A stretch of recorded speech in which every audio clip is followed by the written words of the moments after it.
टाक. मागच्या तासाला आपण संत रामदास यांची उत्तम लक्षणे ही कविता अभ्यासत होतो. प्रस्तुत कवितेमध्ये संत रामदासांनी आदर्श व्यक्तीची लक्षणं सांगितलेली आहेत. आदर्शत्वाची संकल्पना स्पष्ट करत असताना काय करावे आणि काय करू नये याबद्दलचं सुंदर चिंतन या कवितेमध्ये आलेलं आहे. कालच्या तासामध्ये आपण 5 ओव्या घेतलेल्या आहेत. पहिल्या ओळीमध्ये समर्थ सांगतात आपणास, मी तुम्हाला सावध होण्यासाठी सांगतोय आणि मग जेव्हा तुम्ही सावध व्हा तेव्हा तुम्हाला सर्वज्ञपणाची खूण काय असते ते समजेल. दुसऱ्या ओळीमध्ये आपल्याला स्वतंत्र उपदेश केलाय, संयम शिकवलेला आहे. वाट पुसल्याशिवाय जायचं नाही, फळ ओळखल्याशिवाय खायचं नाही, पडलेली वस्तू घ्यायची नाही काय की. एकंदरीत या ओळीमधून आपणास संयम त्यांनी सांगितलेला आहे. मानवी जीवनामध्ये लीनता किती महत्वाची आहे, नम्रपणा किती महत्वाचा आहे तो आपण शिकलेला आहे. व्यावहारिक जीवनामध्ये लागणारा पैसा पुण्याच्या मार्गाने कमवायचा, पापद्रव्य संचित करू नये असं त्यांनी सांगितलेलं आहे. आणि कोणत्याही परिस्थितीमध्ये पुण्याचा मार्ग सोडायचा नाही. आपल्या जीवनामध्ये यशस्वी वाटचाल करायचं असेल आपल्याला तर कोंडाळ लोकांशी भांडकुदळ लोकांशी आपल्याला वेळ वाया घालवायचा नाही. म्हणून या ठिकाणी कोणाशी भांडू नये, वाचाराशी तंडू नये असं ते सांगतात. कुठल्याही कार्याची सुरुवात करत असताना त्या कार्याचा पूर्ण सखोल अभ्यास असणं अत्यंत आवश्यक आहे. म्हणून शोधल्याने न करू नये कार्य काय असं ते सांगतात. आणि सर्वात महत्वाचं आहे की आळसाला सुख मानू नये. आळस हे कार्यभाग नसणं असं समर्थ आपल्याला सांगतात. पण आळसामध्ये सुख मानायचं नाही, कोणाची चाडी करायची नाही. या पद्धतीनं सुंदर उपदेश कालच्या तासाला आपण पाहिलेला आहे. आता आपण ओवी क्रमांक 6 ते ओवी क्रमांक 10 त्याचे एक सुंदर चिंतन आता आपण करणार आहोत. सभेमध्ये लाजू नये, बाष्कळपणे बोलू नये, पैज होड घालू नये हे काही केले. सुंदर आहे. 4 चौघामध्ये आपल्याला बोलत असताना प्रचंड आत्मविश्वासाने बोलता आलं पाहिजे. मानवी जीवनामध्ये बोलण्याचा आत्मविश्वास असणं हे अत्यंत आवश्यक आहे. तुम्ही कोणत्याही क्षेत्रामध्ये तुम्हाला आपल्या मध्ये आत्मविश्वासाने मांडता आले पाहिजे. मराठीमध्ये एक म्हण आहे बघा, न बोलणाऱ्याचे गहू विकत नाही पण बोलणाऱ्याचे करडे विकतात अशी एक म्हण आहे. तात्पर्य हेच आहे की आपल्याला 4 चौघामध्ये आपला मुद्दा मुद्देसूदपणे आत्मविश्वासाने मांडता आला पाहिजे. पण बोलता येते म्हणून काहीही बोलायचं नाही, बाष्कळपणे बोलू नये, बालिशपणा त्या बोलण्यामध्ये काही वाईट बोलायचं नाही. आपण जे बोलणार आहोत अभ्यास करून न बोलायचं, बालिशपणानं अजिबात बोलायचं नाही, बाष्कळपणे बोलू नये असे या ठिकाणी म्हटलं आहे. व्यर्थ बोलणं हे हानिकारक असते. पैज होड घालू नये काही केलं. किती सुंदर आहे. परमेश्वरानं प्रत्येक माणसाला एक स्वतंत्र निर्माण केलेलं आहे. आपण प्रत्येक जण ईश्वराची एक सुंदर निर्मिती आहे. आपल्यासारखा दुसरा नाही, दुसऱ्यासारखे आपण. गुलाबाला झेंडू होता येत नाही, झेंडूला मोगरा होता येत नाही. आपण प्रत्येक जण वेगवेगळं आहे. म्हणून प्रत्येकाची शारीरिक क्षमता, प्रत्येकाची बौद्धिक क्षमता ही भिन्न असल्या कारणाने आपण कधीही आणि कोणत्याही बाबतीमध्ये कोणाशी स्पर्धा करायची. स्पर्धा असायची ती फक्त आपल्यासाठीच असायला पाहिजे. स्पर्धा अजिबात करायची. म्हणून या ठिकाणी समर्थ सांगतात की पैज होड घालू नये काही केल्या. कोणाचा उपकार घेऊ नये, घेतला तरी राखू नये, परपिळा करू नये विश्वासघात. माणसाने कधीही कोणाचा उपकार घ्यायचा नसतो, कोणीही आपला उपकार करू नये.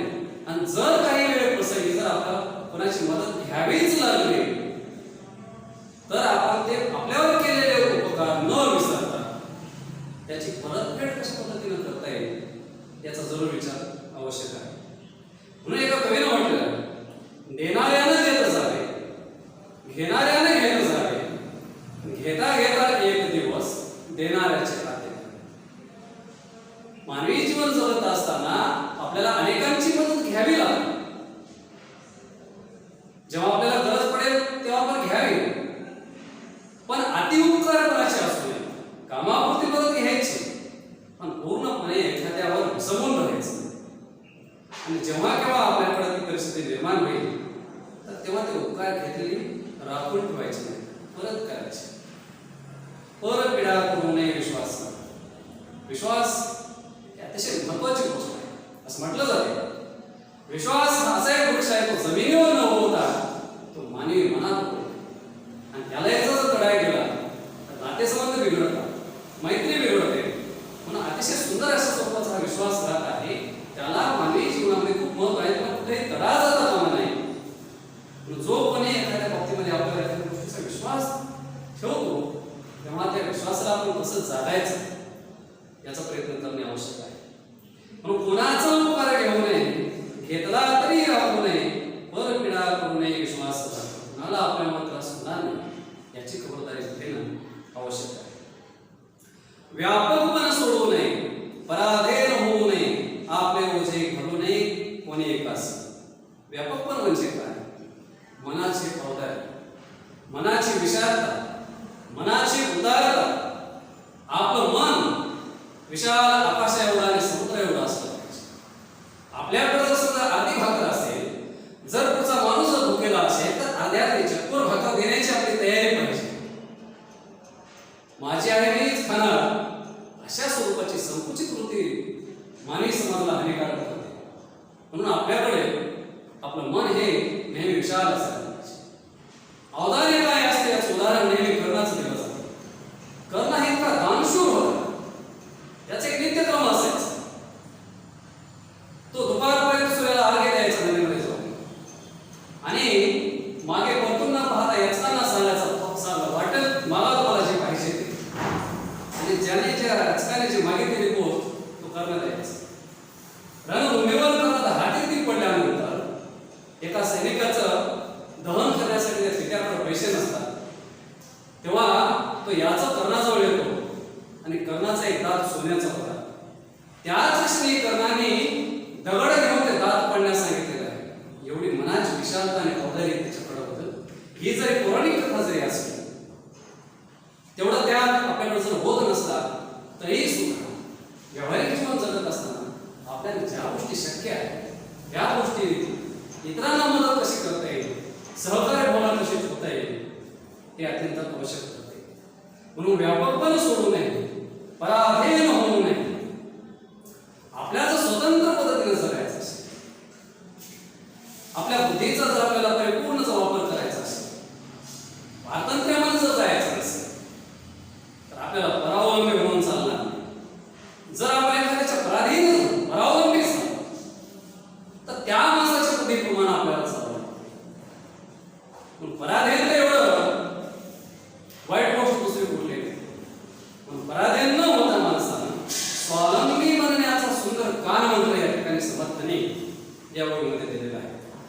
पहा तुम्ही, जेव्हा तुम्ही येऊन 10वी झाल्यानंतर पुढील शिक्षणासाठी पुढच्या शहरामध्ये कुठल्याही जाणार, आई वडील असणार नाही, अशा परिस्थितीमध्ये आपल्याजवळ असणारा स्वावलंबीपणाचा जो गुणधर्म आहे तो आपल्याला कामी.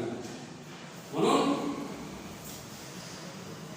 विद्यार्थी म्हणून केवळ पाठ्यपुस्तक तर गरजेचे आहेतच अभ्यास ना, याशिवाय आपले स्वतःची स्वच्छतेची कामं, घर झाडणं, छोटे छोटे आपल्याला घरामध्ये कुठले घरगुती कामं असतात त्यांना मदत करणं, म्हणजे जेणेकरून ऐन वेळेप्रसंगी आपल्याला इतरावर अवलंबून राहण्याची गरज पडू नये.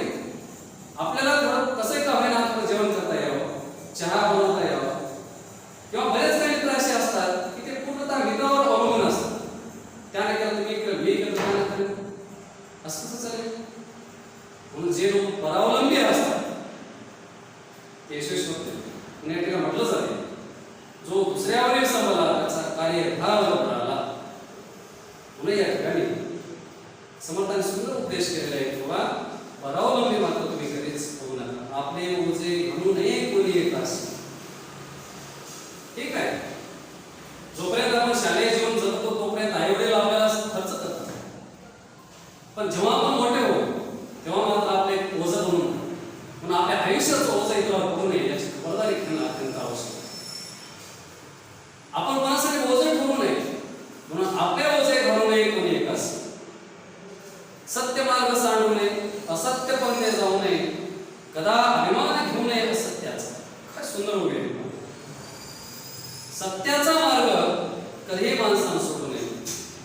आणि असत्य पंथाला कधीही जाऊ नये. सत्य कठीण असते, सत्य कठोर असते, पण ते शाश्वत स्वरूपाचं असते. सत्याच्या मार्गाने जर आपण एखादी वाटचाल केली तर ते आपल्याला यश मिळून जाईल. असत्याच्या मार्गाने जर आपण एखादी गोष्ट मिळवली असेल तर ते आपल्याकडे दीर्घकाळ टिकणार नाही. म्हणून या ठिकाणी म्हणतात की सत्य मार्ग सोडू नये, असत्य पंथे जाऊ नये, कदाभिमानी होऊ नये असत्याचा. परीक्षेमध्ये एखादा हुशार मुलगा पुढे असेल आणि आपण त्याचं पाहून लिहायला लागलो आणि आपण घटक चाचणीमध्ये 25 पैकी 25 मार्क घेतले. आई वडील इकडे खुश, मुलगा माझा खूप हुशार, पण आपल्याला माहित असते आपण कोणाच पाहून लिहिलं आणि मग अशा 25 गुणांची खुशाली मारण्यामध्ये काही अर्थ नसतो. म्हणून जे आपलं नाही, जे स्वतःचं नाही, त्याचा कधीही माणसाला अभिमान वाढवायचा. आपण जसे आहोत तसे आपण स्वीकारायचं. म्हणून कष्टाने आणि मेहनतीने मिळवलेले 50% आपल्या कामाचे ते आपल्या जीवनामध्ये उपयोगी पडते, पण असत्य मार्गाने मिळवलेले 90% सुद्धा आपल्याला उपयोगी पडत नाही. म्हणून या ठिकाणी सांगतात की कदा अभिमान होऊ नये असत्याचा. अपकीर्ती ते सांडावी, सत्कीर्ती वाढवावी, विवेके रूढ धरावी वाट सत्याची. मानवी जीवनामध्ये या समाज व्यवस्थेमध्ये आपली प्रतिमा कोणती आहे हे प्रत्येकापासून पाहणं अत्यंत आवश्यक आहे. अपकीर्ती म्हणजे काय? समाजामध्ये आपल्याबद्दलची वाईट प्रसिद्धी. ही वाईट प्रसिद्धी खूप हानिकारक असते. म्हणून माणसाकडून अशी कृती अपेक्षित आहे की अशी कृती करायची ज्यामुळं समाजामध्ये आपण आणि आपलं कुटुंबीय, आपले गुरुजन वर्ग, आपले शाळा यांचा अभिमान वाढेल, छाती अभिमानाने फुलेल, अशा स्वरूपाची कृती आपल्याकडून अपेक्षित आहे. म्हणून अपकीर्ती ते सांडावी, सत्कीर्ती वाढावी. अपकीर्ती म्हणजे थोडक्यात काय? ज्या आपल्या एखाद्या अशा कृतीमुळं आपणास आणि आपल्या आई वडिलांना शर्मेनं मान खाली घालण्याची वेळ आयुष्यामध्ये कधी आली द्यायची नाही. उलट असं करायचं की आपल्यामुळं आपल्या आई वडिलांचा परिचय झाला पाहिजे. पुत्र व्हावा ऐसा भंडार एकाने लावा दिली लोकी झेंडा, असं या ठिकाणी म्हटलं जातं. म्हणून अपकीर्ती ते सांडावी, सत्कीर्ती वाढवावी, विवेके रूढ धरावी वाट सत्याची. म्हणून आपण चांगलं वर्तन करायचं आहे. चांगल्या वर्तनातून आपला आणि आपल्या समाजाचा उत्कर्ष कशा पद्धतीने साधेल अशा स्वरूपाची कृती या ठिकाणी आपल्याला विवेके रूढ धरावी वाट सत्याची म्हणजे काय? तर विवेक म्हणजे सारासार विचार करण्याची क्षमता. परमेश्वरानं इतर प्राण्यांच्या तुलनेमध्ये मनुष्याला अधिक बुद्धी दिलेली आहे. त्याला चांगलं काय आणि वाईट काय हे कळते. तुकारामाचा सुद्धा म्हणतो, माझे मज कळो येते अवगुण. प्रत्येकाने आपापल्या गुण आणि दोषांचं नेहमी परीक्षण केलं पाहिजे. म्हणून सारासार विचार करायचा, योग्य विचार करायचा, विवेकाने विचार करायचा आणि ते सत्य स्वीकारत असताना कितीही जरी कठीण परिस्थिती आली, कितीही जरी वाईट परिस्थिती आली तरी आपण वाट मात्र सत्याची सोडायची नाही. योग्य वर्तनातून समाजाचा उत्कर्ष कशा पद्धतीने साधता येईल त्याचा आपण विचार करायचा. राजा हरिश्चंद्र यांची एक सुंदर कथा आहे. राजा हरिश्चंद्र हा सत्यवादी राजा म्हणून पौराणिक कथामध्ये संदर्भ येतो. राजा हरिश्चंद्राने स्वप्नामध्ये विश्वामित्राला आपलं राज्य पूर्ण दान दिलं होतं आणि त्याने प्रत्यक्षामध्ये सकाळी तो राज्य बहाल करून निघाला. डोंगाखाली तो नौकर राहिला. राजा हरिश्चंद्र इतकी वाईट परिस्थिती आली होती, पण तो मात्र आपल्या सत्यापासून कदापि विचलित झाला नाही. शेवटी परमेश्वराला त्याचं पूर्ण राज्य त्याला परत करावं लागलं. सत्य कठोर असते, म्हणून या ठिकाणी असलं तरी सत्याची वाट ही नेहमी आपल्यासाठी प्रेरणादायक ठरते. मित्रो, ही कविता जी आहे अतिशय सुंदर आणि सुमधुर अशा स्वरूपाची आहे. ही कविता आपण का शिकणार आहोत? प्रत्येक पाठातून, कवितेतून कवी, साहित्यिक मंडळी आपल्याला काहीतरी उपदेश करू इच्छितात. हा उपदेश खूप मोलाचा असतो आणि म्हणून या कवितेच्या माध्यमातून प्रत्येक व्यक्तीनं चांगलं जगण्याचा त्यासाठी आपल्यामध्ये कोणते चांगले गुण आहेत, आपले कोणते वाईट गुण आहेत हे आम्हाला समजून घेता आलं पाहिजे. आणि नक्कीच या कवितेच्या माध्यमातून आपल्यामध्ये चांगले गुण कोणते आहेत, आपल्यात वाईट गुण कोणते आहेत याचा अनुभव आपल्याला आलाच असेल. म्हणून प्रत्येकाने एक उत्तम माणूस बनण्याचा प्रयत्न केला पाहिजे. जर आपण सर्वजण उत्तम माणूस झालो, या भारताचा जर चांगला नागरिक आपण झालो, तर पर्यायाने आपण होतो आणि आपला देश सुधारायला वेळ लागत नाही. म्हणून या ठिकाणी देश सुधारण्याच्या भानगडीत पडण्याची गरज नाही. प्रत्येक माणसाने जर सुधारण्याचा प्रयत्न केला तर देश आणि समाज वापस सुधारेल यात काही शंका नाही. म्हणून समर्थाने ह्याच्या 10 ओळीमध्ये चांगले आणि वाईट गुण कोणते आहेत त्याचं सुंदर चिंतन केलं आहे. जर आपण आत्मचिंतन केलं, आपल्या त्या चांगल्या गुणांचा परिपोष आपल्या व्यक्तिमत्वात केला, आपले दुर्गुण जर बाजूला काढला, नक्कीच आपल्या आईवडिलांना, आपल्या शाळेतील गुरुजनांना, या समाजाला त्याच्याबद्दल नक्कीच आदर आणि अभिमान वाटेल. आणि हीच कृती आपल्याकडून अपेक्षित आहे. म्हणून ही कविता शिकवण्याचा आणि शिकवण्यामागचा हाच हेतू आहे. तुम्ही एक चांगला नागरिक घडावा, या भारत मातेची सेवा तुमच्या हातातून घडावी, हीच एक माफक अपेक्षा या ठिकाणी बाळगतो आणि